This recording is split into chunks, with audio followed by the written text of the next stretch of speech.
Market committee منظور وزیر اعلیٰ Punjab notice لو، وزیر اعلیٰ پنجاب نوٹس لو، وزیر اعلیٰ پنجاب نوٹس لو، وزیر اعلیٰ پنجاب نوٹس لو، وزیر اعلیٰ پنجاب نوٹس لو، وزیر اعلیٰ پنجاب نوٹس لو۔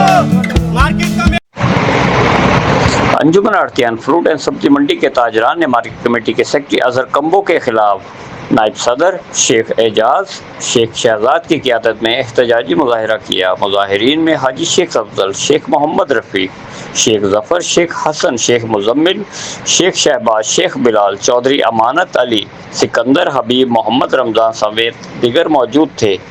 احتجاج کے دوران شیخ شہزاد نے گفتگو کرتے ہوئے کہا: السلام علیکم، میرا نام شہزاد صغیر ہے اور میں ملتان سبزی منڈی میں آڑت کا کام کرتا ہوں۔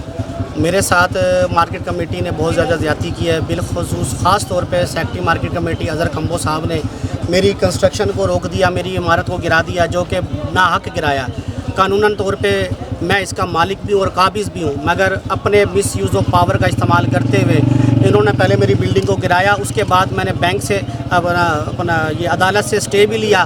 اسٹے لینے کے باوجود بھی جو ہے نا یہ مجھے کنسٹرکشن کرنے سے منع کر رہے ہیں، اور میں عدالت نے صاف کہا ہے کہ ان کے جو ہے نا قبضے پہ کوئی جو ہے نا مداخلت نہ کی جائے، لہٰذا ان کو تعمیرات کرنے کی اجازت دی جائے۔ مگر اس کے برعکس بھی جو ہے نا سیکرٹری مارکیٹ کمیٹی جو ہے نا ذاتیات پہ آئے ہوئے ہیں اور مجھے کنسٹرکشن کرنے سے منع کر رہے ہیں۔ حالانکہ انہوں نے میرے خلاف بھی دعویٰ کیا مارکیٹ کمیٹی نے، وہ بھی جو ہے نا ان کا خارج کر دیا جج صاحب نے کہ نہیں جی آپ جو ہے نا ان کے جو ہے نا قبضے میں کوئی مداخلت نہ کریں۔ میرے ساتھ میرے سینئر نائب صدر صاحب کھڑے ہیں، شیخ اعجاز صاحب، باقاعدہ یہ آپ کو دیں گے انشاءاللہ تعالیٰ۔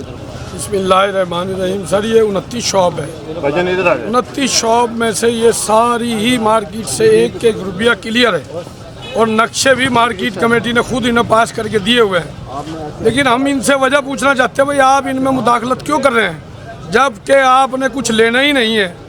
اگر کسی شاپ سے لینا ہے تو ہمیں بتایا جائے، ہم اس کو کلیئر کریں۔ اگر آپ نے نہیں لینا تو ہمیں ناجائز نہ ستایا جائے، ہمیں کلیئر کرا جائے اور ہمیں NOC دی جائے اس کی۔ برائے مہربانی آپ کی مہربانی ہوگی۔ کیمرہ مین شبیر بھٹی کے ساتھ عارف خان، CNN اردو، ملتان۔